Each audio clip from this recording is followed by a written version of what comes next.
Ever wondered when England truly became England?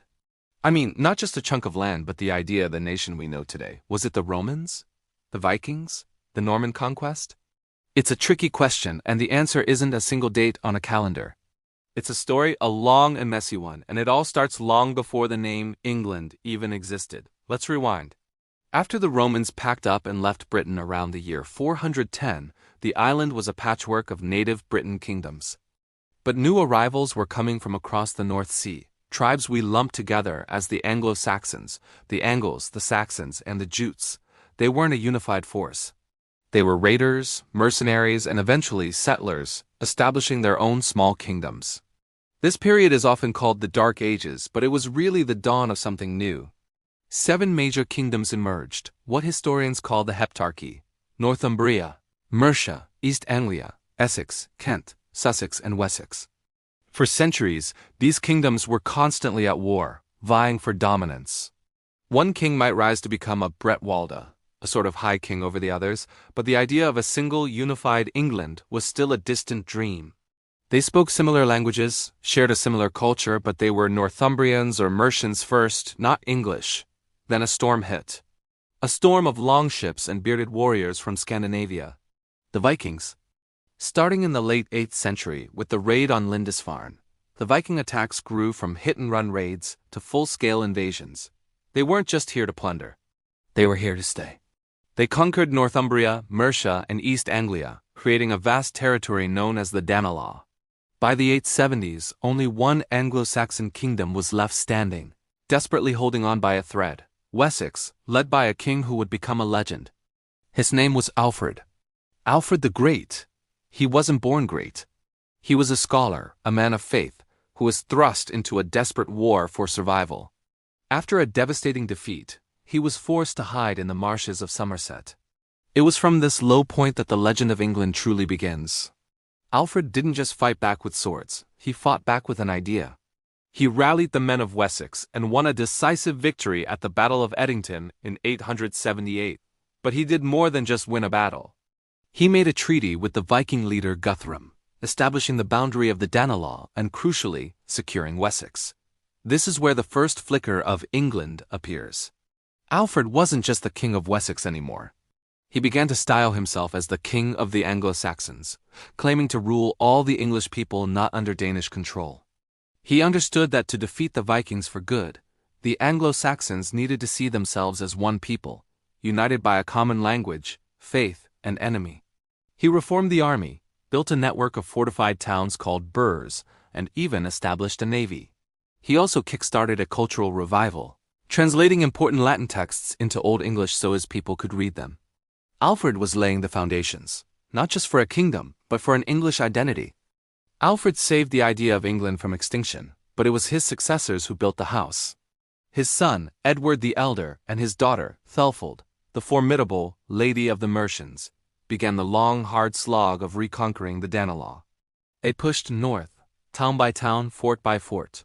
They weren't just conquering land, they were uniting peoples. Then came Alfred's grandson, Aethelstan.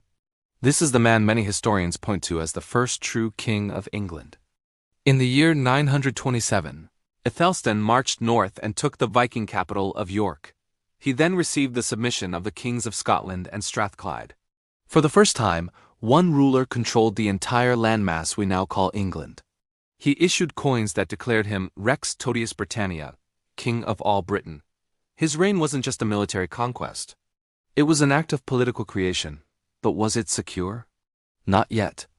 The defining test came in 937 at a mysterious, now-lost location called Brunanburh. Here, Aethelstan faced a massive coalition of his enemies: the Viking king of Dublin, the king of Scotland, and the king of Strathclyde. It was a clash of titans. The Anglo-Saxon Chronicle, one of our best sources, describes it in an epic poem as a field of battle. With the blood of men, Aethelstan won a crushing, bloody victory. The Battle of Brunanburh was immense. It confirmed the dominance of the House of Wessex and solidified the existence of the newly formed Kingdom of England. It sent a clear message: England was here to stay. So was that the moment? The victory at Brunanburh in 937? It's a very strong contender. It was the moment a single Anglo-Saxon kingdom, born from the vision of Alfred, militarily secured its control over the land and its identity as England. The borders were set, the king was recognized. This new political entity, forged in the fires of the Viking Wars, now had a name and the power to defend it. But the story doesn't end there. The idea of Englishness continued to evolve. There were more Viking troubles, culminating in the Danish king Canute the Great ruling over England in the 11th century. But here's the interesting part: Canute didn't dismantle England. He ruled it as a unified kingdom, respecting its laws and institutions. The idea of England was now stronger than the king who sat on the throne. And then, of course, King 1066 and the Norman conquest. William the Conqueror's victory at Hastings brought a new French-speaking aristocracy, a new culture, a new way of building castles and cathedrals. For a while, it seemed like Englishness might be submerged again. The ruling class spoke French, while the common people spoke English. But over the next few centuries, something remarkable happened. The two cultures merged. The French language of the rulers blended with the Old English of the people, creating the Middle English of Chaucer, the direct ancestor of the language I'm speaking right now. The Norman kings, who started as French dukes, began to see themselves as English kings. When they fought wars against France, they were fighting as Englishmen. So, when did England become England? There's no single, simple answer. Was it when Alfred forged an identity in the face of annihilation? Was it when his grandson Aethelstan unified the land and won the epic Battle of Brunanburh in 937?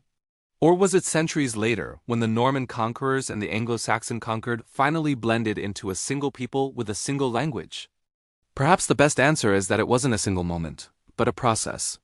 It was a slow, often violent journey from a collection of warring tribes to a kingdom forged in defiance of invaders to a nation with a unique and resilient culture.